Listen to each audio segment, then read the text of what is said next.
Okay, year 7, I'm here again for today's lesson. You can see across the top it says a do now activity. It's an activity that we always ask you to do now, often at the start of the lesson. Sometimes it might be a retrieval quiz. It might be linked to the lesson that you've just done or an activity that you've been working on that week. So it is about doing something to secure that understanding. Now, it says here, the subject is the person, place, or thing carrying out the action. The verb is the action, and the object is the thing to which the object's carried out. But for this do now, all you need to focus on is finding and writing down the subject, the person, place, or thing carrying out the action. So write down in your books, do now activity number 1, 1 to 5, and in each sentence, find the subject. Remember, ask yourself who or what is doing the action. Off you go. Right, brilliant. Miss probably would have paused it to have given you time to do it, but we're going to have a quick look at our answers. Are we ready? Brilliant. So we've got number 1, the boy. So who ate his lunch? The boy ate his lunch. Who or what hid under the car? The cat. Who or what gathered at the school? The people. Who or what followed the girl? The mysterious it. Who or what stood at the door? Someone. So if you look, we've got a selection of subjects all coming at the beginning of the sentence or highlighted red. So if you've got those answers correct, give yourself a 5 out of 5 or a mark out of 5 depending on the ones you got right. Just as we're marking our own and making sure we've given ourselves a mark out of 5, if you did get any wrong, just remind yourself or think about maybe what you did wrong. Why was yours the non-example? Did you maybe spot the nouns that were acting as the objects, like lunch, car, school, girl, or door? Were you misfocused? Were you thinking about verbs rather than subjects? Just have a quick check with yourself if you did get anything wrong, what it might have been. Brilliant. Now, we are starting a new topic today, Greek mythology and the Iliad. So we are going right back in time.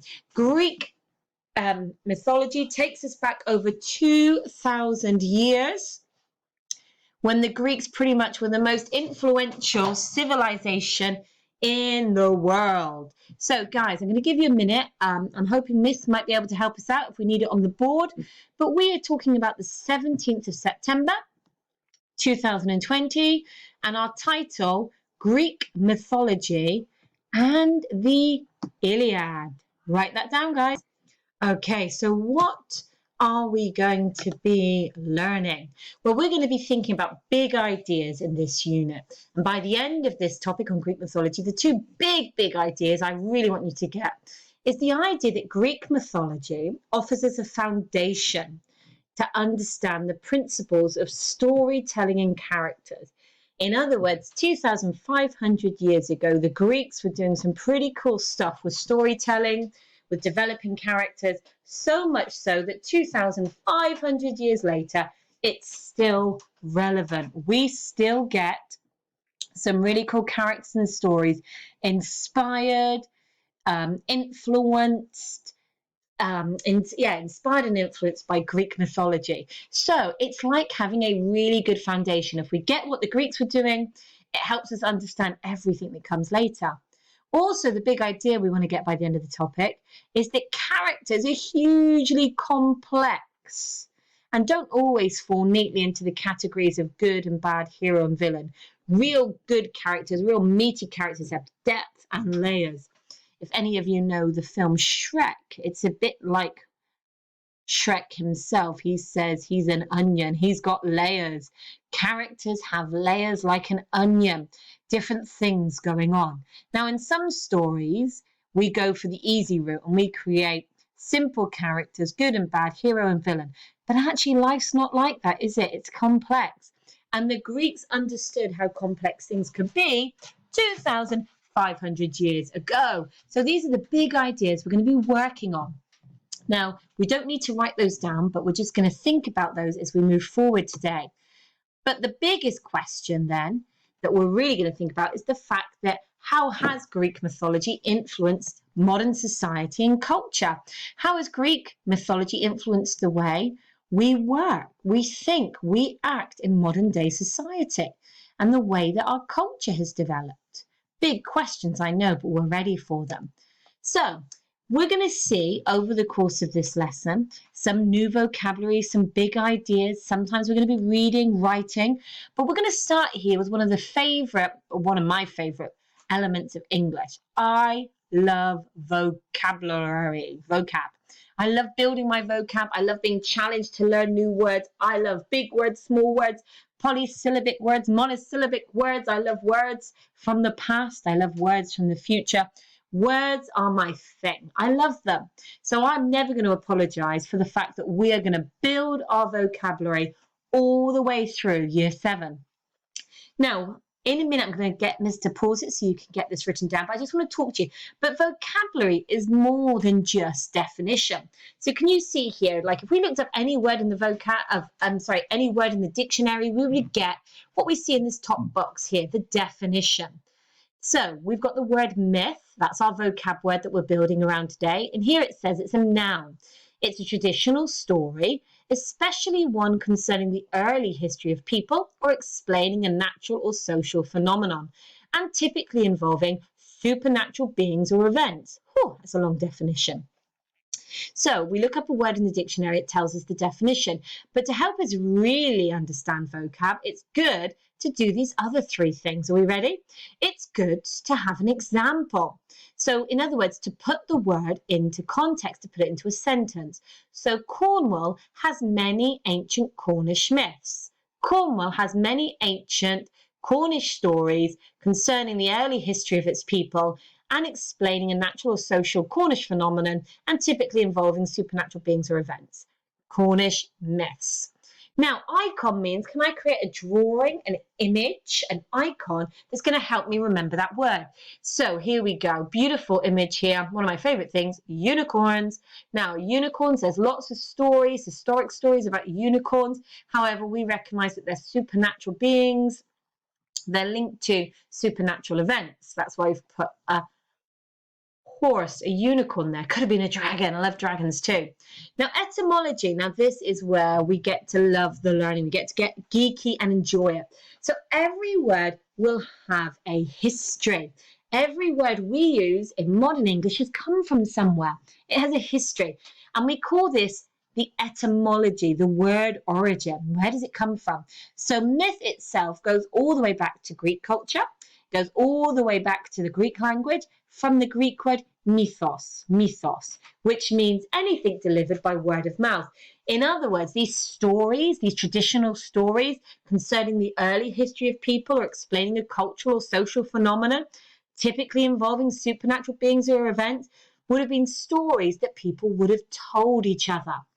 Old women telling stories around campfires. Fathers telling stories to their children. Storytellers going from village to village telling stories by word of mouth. There we go. So Miss is going to pause it now. Now you're going to write down the definition. You don't need to write down the etymology, but I would love you to draw your own icon and to put it into the sentence. Cornwall has many ancient myths. Okay, off you go. Okay, so we're going to now think about this question. According to the ancient Greek creation myths, remember we've just written down what myth means. So it's a traditional story explaining phenomenon, explaining where things have come from. How were the Olympians created? Okay, so we're going to be thinking about the creation of Olympians through a Greek myth. Now, I'm going to tell you a story. I'm going to read to you. Are you ready? Brilliant. So you can put your pens down. If you want, you can have a quick, as I'm reading to you, circle those fingers, wiggle those fingers, just rest them because you've done a bit of writing, haven't you? Are we ready? In ancient Greece, stories about gods and goddesses, heroes and monsters were an important part of everyday life.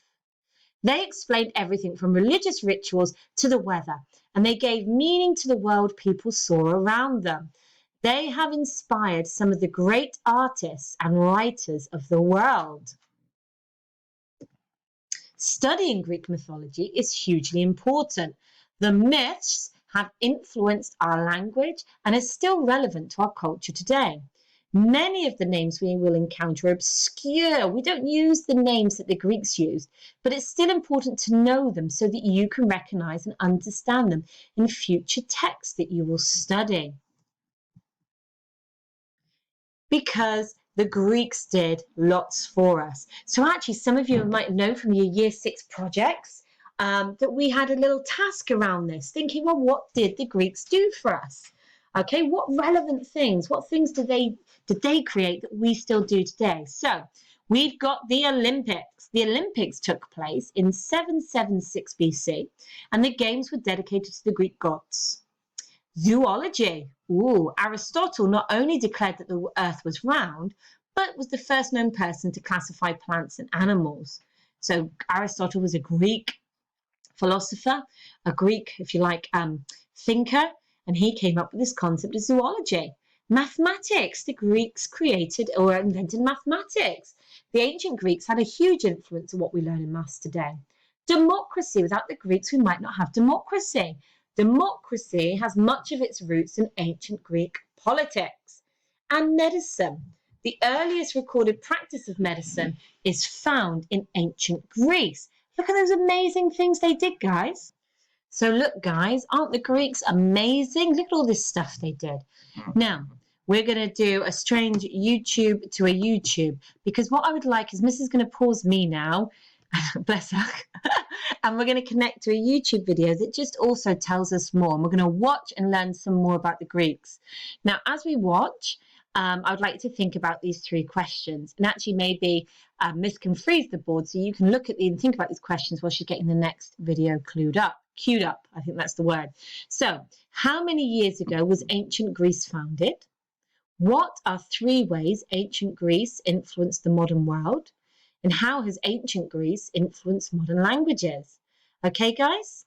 So we're thinking about the influence on languages, the world, and how many years ago was ancient Greece founded? And we're going to watch and learn. Enjoy the clip, guys. See you on the other side.